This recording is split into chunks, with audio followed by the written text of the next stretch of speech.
Hello மக்களே, எல்லாரும் எப்படி இருக்கீங்க?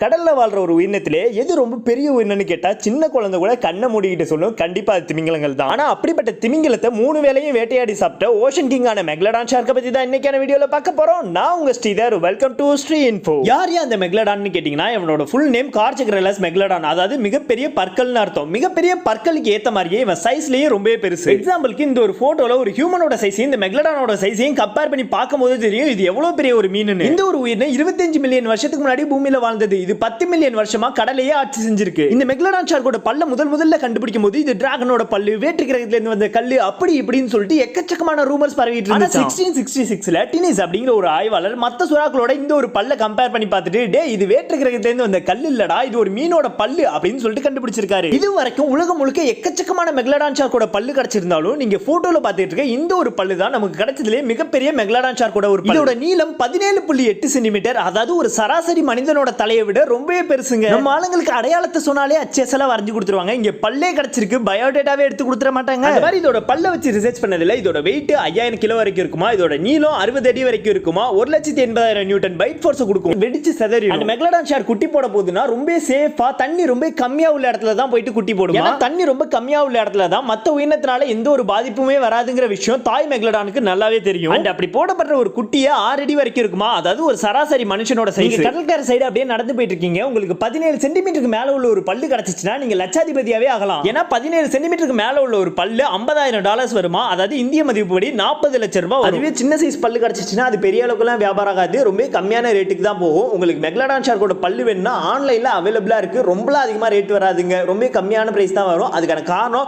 மெக்லடான் ஷார்க்கோட பல்லு நம்மள்ட்ட நிறையவே இருக்கு. ஏன் மெக்லடான் ஷார்க்கோட பல்லு மட்டும் கிடைக்குது, அதோட எலும்பு படிவங்கள்லாம் கிடைக்காதான்னு கேட்டீங்கன்னா, மெக்லடான் ஷார்க்கோட பல்லு மனிதர்களோட பல்லு மாதிரி இல்ல. ஒரு பல்லு விழுந்துருச்சுன்னா அடுத்த 48 மணி நேரத்துல இன்னொரு பல்லு முளைக்கும், அந்த பல்லு விழுந்துருச்சுன்னா இன்னொரு பல்லு முளைக்கும். மத்தபடி அந்த ஒரு ப்ராசஸ் ஸ்டாப் ஆகாது, அதோட லைஃப் லாங் ஃபுல்லா பல்லு முளைச்சிட்டே இருக்கும். டைனோசரோட எலும்பு மாதிரி மெக்லடானோட எலும்பு ரொம்ப ஸ்ட்ராங்கான எலும்பெல்லாம் இல்ல, தண்ணிக்குள்ள நீந்திரத்துக்கு ஏத்த மாதிரி தான் அதோட எலும்பு வடிவமைக்கப்பட்டிருக்கு. இதனாலே அதோட எலும்புகள் எல்லாமே தண்ணிக்குள்ள சீக்கிரமா அழிய தொடங்கி இருக்கு. சரி, மெக்லடான் ஷார்க்கோட பயோடேட்டாலாம் பார்த்தாச்சு. இப்படிப்பட்ட ஒரு ஸ்ட்ராங்கான ஒரு உயிரினம் எப்படி அழிஞ்சு போயிருக்கும் அப்படிங்கிற கதைக்குள்ள தான் இப்ப போறோம். இது அழிஞ்சதுக்கு மெயினா 2 காரணம் சொல்றாங்க. முதல் விஷயம், இந்த உலகத்துல உள்ள எல்லா கடல் தண்ணியுமே ஒரு டைம்ல ரொம்ப கூலிங்கா மாறி இருக்கு. இந்த ஒரு விஷயம் மெக்லடான் ஷார்க் இனத்துக்கே மிகப்பெரிய ஒரு அடினே சொல்லலாம். ஏன்னா மெக்லடான் ஷார்க் ஹீட் வாட்டர்ல வாழ்ற ஒரு உயிரினம். இந்த ஒரு காரணத்தினாலே எக்கச்சக்கமான மெக்லடான் ஷார்க் இறந்திருக்கலாம்னு ஒரு தியரி சொல்லுது. இருந்தாலும் இது அழிஞ்சதுக்கு 2வது காரணமும் இருக்கு, அதுதான் லிவியத்தான். இந்த லிவியத்தான் அப்படிங்கிறது ஒரு திமிங்கல இனத்தை சேர்ந்தது. இத பத்தி கிளியரான வீடியோ வேணும்னா மறக்காம கமெண்ட்ஸ்ல சொல்லிடுங்க. 25 மில்லியன் வருஷத்துக்கு முன்னாடி மெக்லடான் ஷார்க்குக்கு ஒரு மிகப்பெரிய போட்டினா கண்டிப்பா இந்த ஒரு லிவியத்தான்ஸ் தான். பொதுவாவே மெக்லடானும் லிவியத்தானும் பெருசா சந்திச்சுக்காது. அதுக்குன்னு ஒரு எல்லை கூட போட்டுட்டு தான் வாழுமா. நீ எல்லைக்குள்ள வரக்கூடாது, நான் எல்லைக்குள்ள வரமாட்டேன் அப்படின்னு சொல்லிட்டு ஒரு ஜென்டில்மேன் அக்ரிமெண்ட் போட்டுக்குமா.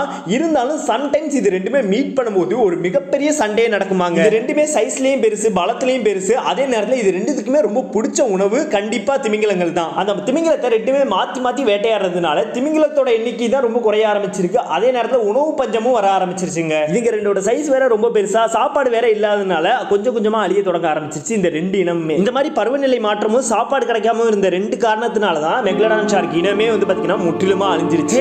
வெயிட் மெக்லடான் ஷார்க் இந்த உலகத்தை விட்டு முற்றிலுமா அழிஞ்சிருச்சா, இல்ல வேற எங்கேயாவது ஒரு இடத்துல உயிர் வாழ்ந்துகிட்டு இருக்கா? மெக்லடான் ஷார்க் இன்னும் அழியல, அது இன்னும் உயிரோட இருக்கு அப்படிங்கிறதுக்கான சில ஆதாரங்கள் இருக்கு. அந்த ஒரு விஷயங்களை தான் இப்போ நம்ம பார்க்கணும். 1875ல ஒரு ரிசர்ச் டீமுக்கு மெக்லடான் ஷார்க்கோட பற்கள் கிடைக்குது. ஆனா இந்த ஒரு பற்கள் நார்மலான பற்களே இல்லை. ஏன்னா மெக்லடான் ஷார்க் இன்னும் அழிஞ்சு 25 லட்சம் வருஷம் ஆச்சு. ஆனா இந்த ஒரு பற்கள் வெறும் 10,000 வருஷம் பழமையான பற்கள். கிட்டத்தட்ட நம்ம தஞ்சாவூர் பெரிய கோவில் கட்டுறதுக்கும் 9,000 வருஷத்துக்கு முன்னாடி இருந்த ஒரு பல்லு. 2வது விஷயம், இந்த ஒரு வீடியோ கிளிப் தான். இது 2009ல எடுக்கப்பட்ட ஒரு வீடியோ கிளிப். இங்க ஒரு பையனும் அவங்க அப்பாவும் மீன் பிடிக்கிறதுக்காக கடலுக்குள்ள போயிட்டு இருக்காங்க. அப்பக்குள்ள அவங்க ரொம்ப ஸ்ட்ரேஞ்சான ஒரு விஷயத்தை பார்க்கறாங்க. அந்த ஒரு விஷயம் அவங்கள ரொம்ப பயமுறுத்துது. என்னன்னா, ஒரு திமிங்கலம் கடற்கரை ஓரமா இறந்து போய் கிடக்குது. ஆனா அது நார்மலா இறந்து போய் கிடக்கல, பாதி உடம்போட இறந்து போய் கிடக்குது. இந்த ஒரு விஷயம் மெக்லடான் ஷார்க் உயிரோட இருக்கு அப்படிங்கிறதுக்கான நிறைய ஆர்வத்தை தூண்ட ஆரம்பிக்குது. அதுக்கான காரணம், இந்த மாதிரி திமிங்கலத்தை வேட்டையாடுற ஒரே ஒரு உயிரினம் நம்ம மெக்லடான் மட்டும். ஒரு திமிங்கலத்தை மெக்லடான் ஷார்க் வேட்டையாட போகுதுன்னா தண்ணிக்குள்ள போயிட்டு செங்குத்தா நின்னுடும். அதுக்கு மேல எந்த ஒரு திமிங்கலம் டிராவல் பண்ணுதோ அந்த ஒரு திமிங்கலத்தை ஃபோர்ஸா போயிட்டு கடிக்கும்.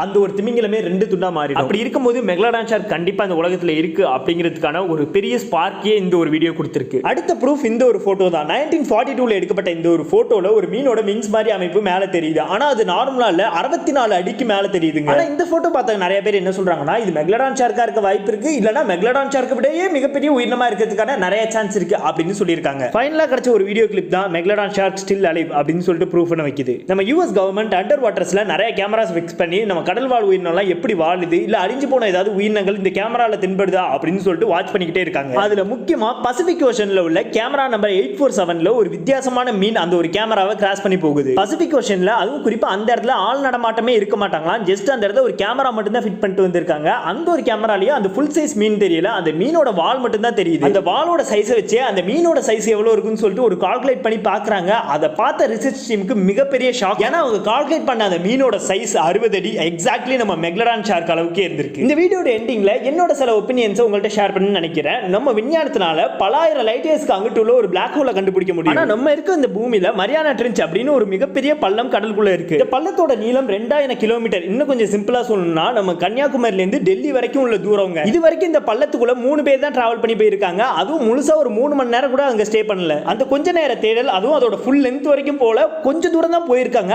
அதுலயே அழிஞ்சு போச்சு அப்படின்னு சொன்ன பல உயிரினத்தை கண்டுபிடிச்சிருக்காங்க. சொல்ல போனா 2000ல இருந்து இப்போ வரைக்கும் புது புது உயிரினங்கள், அழிஞ்சு போச்சுன்னு சொல்ற உயிரினங்கள் அப்படி இப்படின்னு சொல்லிட்டு எக்கச்சக்கமா கண்டுபிடிச்சிருக்காங்க. அப்படி இருக்கும்போது எங்கேயாவது ஒரு மூலையில கண்டிப்பா ஒரு மெக்லடான் ஷார்க்காவது உயிர் வாழ்ந்துகிட்டு இருக்குங்க. யாருக்கு தெரியும், ஒரு கூட்டமே வேணாலும் வாழ்ந்துகிட்டு இருக்கலாம். அண்ட் இதை பத்தி உங்களோட கருத்தை மறக்காம கமெண்ட்ஸ்ல சொல்லுங்க. அண்ட் என்னை கான்டாக்ட் பண்ணணும்னு நினைச்சீங்கன்னா என்னோட இன்ஸ்டாகிராமோட லிங்கை ஃபர்ஸ்ட் கமெண்ட்ல பின் பண்ணி வச்சிருக்கேன். அது மூலமா என்னை கான்டாக்ட் பண்ணிக்கோங்க. மீண்டும் ஒரு நல்ல வீடியோவில் சந்திக்கலாம். பாய் பாய் மக்களே.